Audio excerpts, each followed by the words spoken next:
Oke, Assalamualaikum warahmatullahi wabarakatuh. Kali ini kita akan masuk kembali ke mata kuliah program building. Kalau kemarin sudah belajar teknik pemrograman, sudah sampai bisa mengenal do while, ya, while do, perulangan, juga mengenal array dan segala macam. Kita sekarang akan belajar menganalisis karena bagian dari program building, gitu ya. Oke, kita akan buka program yang lalu saja sebagai contoh. Ya. Jadi sebenarnya pada pertemuan terakhir dengan saya sebelum masuk dengan Bu Isti, saya pernah memberi soal seperti ini. Jadi cerita ini ada sebuah flowchart gitu ya. Kita masukkan nilai nanti akan diolah.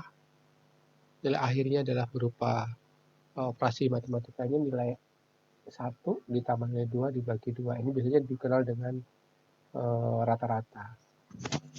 Hasil dari perhitungan ini akan diuji atau akan menggunakan decision. Jadi dipilih, kalau decision ini adalah contoh, masukannya 1, keluarannya 2, yaitu ya dan tidak. Jadi apakah dia lebih besar dan sama dengan, jadi baca itu ya, lebih besar dan sama dengan 60.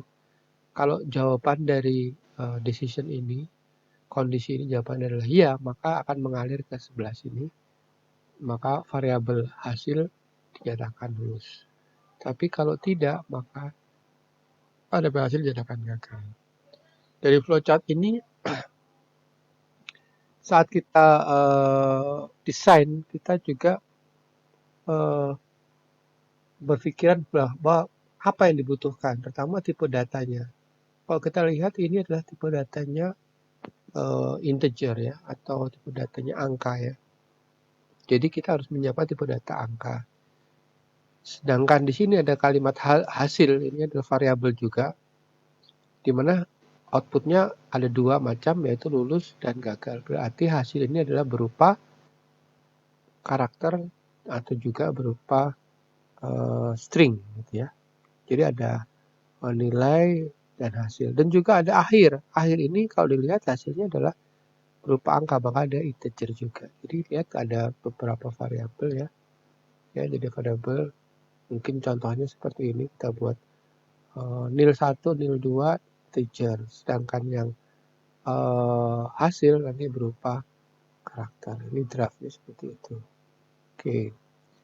Setelah itu kita baru mulai hasil dari desain tadi, kita akan coba mengetikkan skripnya. Ini namanya skripnya ya, kemarin Anda sudah punya semua di komputer Anda.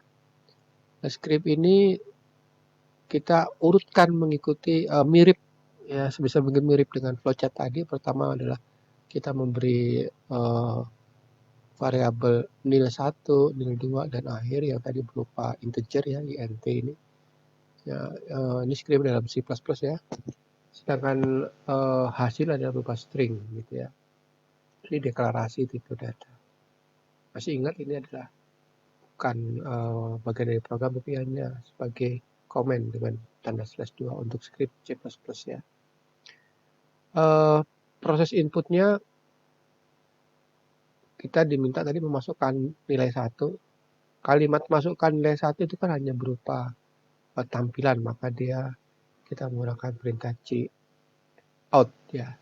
Sedangkan nil 1 nanti adalah berupa inputan variabel, jadi kita buat C in seperti ini. Dan kita ini end-out untuk memindah baris berikutnya. Untuk keindahan saja ya. C out juga seperti ini, sama ya. Nah, bagian prosesnya tadi, jadi kalau Anda lihat bagian proses ini kita presentasikan di sini dalam program. Oke, dan bagian outputnya tadi, outputnya itu adalah seperti ini, dan juga bagian decision-nya ya, kita ada kalimat if akhir lebih besar dari 60, maka hasil lulus. Kalau tidak, maka dia hasilnya gagal. Maka di sini berikutnya adalah hasilnya, ini kalimat tampilannya, karena kita tadi memberi variabel namanya HSL ya, HSL, maka yang kita keluarkan adalah HSL-nya. Tergantung dari nilai yang kita masukkan. Waktu yang lalu saya sudah berikan juga skripnya, Anda tinggal copy paste dan jalankan waktu itu. Oke, kalau dijalankan dengan segala perintahnya akan seperti ini. Saya kira bisa dipahami, jadi desain, coding, output. Jadi itu adalah bentuk dari pertemuan yang lalu. Nah sekarang bagaimana cara menganalisa sebuah program? Saat ini kita menganalisa, kita kadang bisa juga terbalik. Jadi output dulu, gitu ya.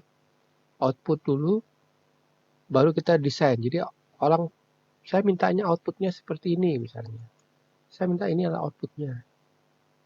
Baru berikutnya desainnya. Desainnya seperti apa ya? Gitu ya. Lalu desainnya masuk ke sini. Desain seperti ini. Macam-macam cara desain, ada menggunakan bagan, ada menggunakan flowchart, ini ada flowchart ya. Ada menggunakan garis-garis saja boleh, macam-macam ya. Tapi kali ini kita akan fokus menggunakan flowchart ini ya. Lalu baru dikodingkan. Codingan adalah pemrogramannya. Jadi urutannya seperti itu. Oke. Nah, saya kira sudah 6 menit nih. Nah, untuk sebagai latihan, saya tunggu saat ini setelah selesai ngomong ini ya. Silakan, ini ada contoh kasus. Ini kita minta seperti ini ceritanya ya.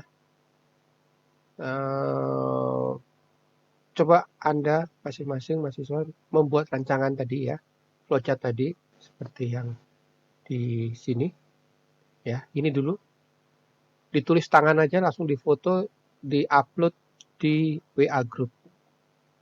Nanti akan saya pilih 10 pertama dan benar ya. Pertama dan benar akan kita berikan nilai tambahan. Silakan, saya tunggu ya. Ini soalnya. Oke. Terima kasih. Saya tunggu ya.